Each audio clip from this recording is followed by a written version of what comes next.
Chapter 1 कचरे का ढेर। मुंबई। जोर से बारिश हो रही थी और रुकने का नाम नहीं ले रही थी। लग रहा था मानो जैसे खुद इंद्रदेव आसमान से उतरकर धरती पर आ रहे हैं। उस तेज बारिश में भी दूर से एक ऑटो सिटी हॉस्पिटल की तरफ जा रहा था। उस ऑटो में एक आदमी और एक औरत बैठे थे। औरत के पेट में बच्चा था और वह दर्द से चिल्ला रही थी। ऑटो में बैठे उस आदमी ने ड्राइवर से कहा, भैया थोड़ा जल्दी चलाइए। जी साहब, ड्राइवर ने जवाब दिया। अचानक ब्रेकर आने पर झटका लगने से उस औरत को ज़्यादा दर्द होने लगा और वह और ज़ोर से चीखी, अरे भैया थोड़ा आराम से चलाइए। ऑटो में बैठे उस आदमी ने ड्राइवर से फिर से कहा। ड्राइवर ने कहा, साहब एक बात बता दीजिए कि जल्दी चलना है या आराम से। अरे भाई जल्दी चलो, मगर ब्रेकर और गड्ढों का भी ध्यान रखो साथ में, ऑटो में बैठे उस आदमी ने कहा। ऑटो वाले ने ऑटो सिटी हॉस्पिटल के ठीक सामने जाकर रोक दिया। ऑटो में बैठा आदमी जल्दी से अंदर गया और स्ट्रेचर मंगवाया और अपनी पत्नी को जल्दी से अंदर ले जाकर एडमिट करवाया। 3 घंटे ऑपरेशन चला और उन्हें एक लड़का हुआ। उस बच्चे की माँ भी बेहोश थी, लेकिन उसके पिता बहुत खुश थे। उस बच्चे के हाथ पर आर का निशान था, लेकिन एक अजीब सी बात थी कि उसके हाथों पर कोई लकीर नहीं थी। इसी बीच डॉक्टर ने आकर बच्चे के पिता को बताया कि सही समय पर लाने से इस बच्चे की जान अभी तो बच गई, लेकिन इसे एक अजीब सी स्किन की बीमारी है और ये ज़्यादा वक्त तक जिंदा नहीं रह सकता। यह सुनकर उस बच्चे का पिता बहुत दुखी हो गया। कुछ देर सोचने के बाद वह उस बच्चे को लेकर हॉस्पिटल से बाहर चला गया और उस बच्चे को कचरे के डब्बे में फेंक कर वापस आ गया।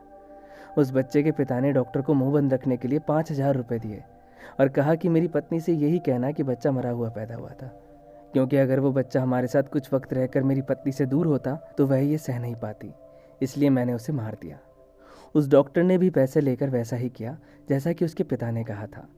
उस बच्चे की माँ बहुत रोई और कुछ दिन तक उसकी याद में गुमसुम सी रही।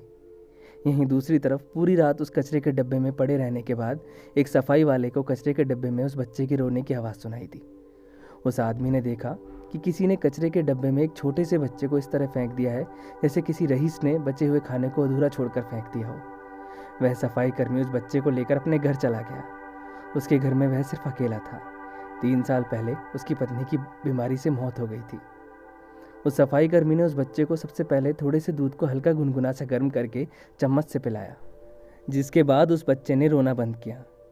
उसने देखा कि उस बच्चे के हाथ पर आर का निशान बना हुआ है और उस बच्चे के असली माँ बाप कौन थे यह भी एक राज था, तो उसने उस बच्चे का नाम राज रख दिया। उसने किसी को भी यह नहीं बताया कि यह बच्चा कचरे के ढेर से मिला है। उसने सभी को बताया कि उसने राज को गोद लिया है। वह आदमी एक छोटी सी बस्ती में रहता था। दिन में जब वह काम पर जाता था तो उस बच्चे को पड़ोस में रहने वाली कमला को दे जाया करता था। मोहल्ले की सारी महिलाएं राज को माँ की तरह ही लाड़ प्यार करती थी और उसका पूरा ख्याल रखती थी। धीरे धीरे वक्त निकला और राज 5 साल का हो गया था। राज उस सफाई कर्मी को ही अपना पिता मानता था। उस सफाई कर्मी का नाम गजेंद्र था। गजेंद्र राज को पढ़ाना लिखाना तो चाहता था, मगर उसके पास फीस भरने के लिए पैसे कम थे। वह राज का एडमिशन कराने भी गया अच्छे स्कूल में, लेकिन वहाँ उसे ये कहकर भगा दिया गया कि औकात नहीं है और चले आते हैं मुंह उठाकर। वह वहाँ से खाली हाथ लौट कर आया। उसने देखा कि पूरी बस्ती उसके घर के पास उसका इंतज़ार कर रही थी। उसके वहाँ पहुँचते ही सबने उससे पूछा, क्या हुआ गजेंद्र, हमारे राज का एडमिशन हो गया ना स्कूल में? गजेंद्र ने कहा, नहीं भाई, हम लोग गरीब हैं ना, मुझे तो वहाँ अपनी औकात के बारे में बताया उन्होंने। यह कहकर गजेंद्र ने अपना सर झुका लिया। अचानक कमला गजेंद्र के पास आई और उसने गजेंद्र के हाथ में कुछ पैसे रख दिए। गजेंद्र ने कहा, कमला बहन ये क्या है? कमला ने कहा, क्या राज तुम्हारा ही बेटा है क्या? तुमसे ज़्यादा वक्त हम सब ने माँ की तरह गुजारा है उसके साथ, तो इस पर हमारा भी हक है। ये सुनकर एक एक करके सभी औरतों ने अपने अपने घरों से कुछ कुछ रुपए लाकर गजेंद्र को दे दिए। सभी आदमियों ने कहा, अब से हमारी तनख्वाह का कुछ हिस्सा हम राज की पढ़ाई के लिए देंगे। यह सुनकर गजेंद्र की आंखों से आंसू आ गए। एक बार फिर से वो बड़े स्कूल में राज का एडमिशन कराने गए, लेकिन इस बार गजेंद्र अकेला नहीं गया, पूरी बस्ती राज का एडमिशन कराने पहुंच गई। कमला ने प्रिंसिपल से कहा, सर हमारी औकात ये है कि हम दिल से अमीर हैं और हमारा बच्चा पढ़ेगा तो यहीं। इतने लोगों के सामने प्रिंसिपल कुछ कहकर पिटना नहीं चाहता था। उसने राज को एडमिशन दे दिया। अब शुरू हुआ राज के स्कूल का सफ़र। क्या होगा आगे? क्या राज उस स्कूल में अमीरों के बच्चों के साथ एडजस्ट कर सकेगा, या फिर वहाँ उसका कोई दोस्त ही नहीं बनेगा? जानने के लिए जुड़े रहिए फ़कीर की लकीर से, सिर्फ द स्टोरी टेलर पर।